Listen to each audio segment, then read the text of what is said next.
A case like that is indicative because in so many of these cases, if you look at the 500 cases since 9/11 involving defendants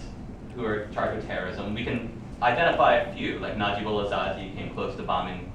New York's subway system, Fayez Shahzad came close to bombing Times Square, fortunately his bomb failed. But in so many more cases, there are people like Mohammed, who on their own don't have access to weapons, who on their own really have no capacity. You know, I think if you gave Mohammed the components he would need for a bomb, he certainly couldn't put it together. And in all of these cases, that's ultimately what we're seeing in you know, the FBI busting cases like this, portraying it to the public as, you know, we thwarted another dangerous terrorist attack, and here are the details, and then these men going to trial and ultimately being in near perfect order convicted.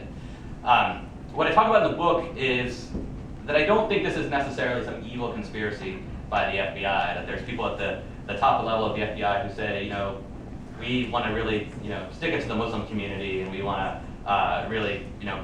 portray as terrorists people who aren't terrorists. I don't think that's what's happening, but what is happening is that every year the FBI gives $3 billion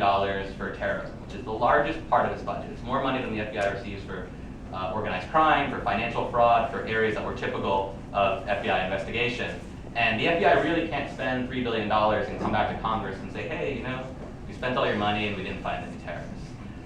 Instead, these sting operations are a very convenient mechanism for the FBI to show that it's spending your money wisely, that it's protecting the homeland, and also be able to justify further funding. You know, for example, if you look at the testimony of FBI Director Robert Mueller over the last few years, when he's testified before Congress about counterterrorism, he specifically cites sting operations as attacks that are thwarted. So, you know, the most recent one he cites is this Newburgh case, where these 4 men plotted to bomb synagogues in the Bronx, and he tells Congress how dangerous it was and how hundreds of thousands of people could be killed. But what he doesn't say is that halfway through that operation, the FBI was worried that the sting would fall apart, and they wanted a backup charge, and so they gave the lead defendant $300, and they said, you know, go buy a gun, because their hope was that the sting fell apart, the guy could buy a gun, and they'd have a gun charge that was leveled against him because he was a felon and couldn't be in possession of a gun. And so this man, James Cromedy, has $300 in government money in his pocket, spends the whole evening traveling in and around New York City, asking people where he can buy a gun, and he failed. He wasn't able to buy a gun in New York. And so ultimately this is a guy that the government portrayed as this dangerous terrorist. He's serving 25 years in prison. Robert Mueller goes to Congress and says, this is a terrorist attack we thwarted, but left to his own devices, he wasn't able to buy a gun in New York City. And I think in so many ways, this is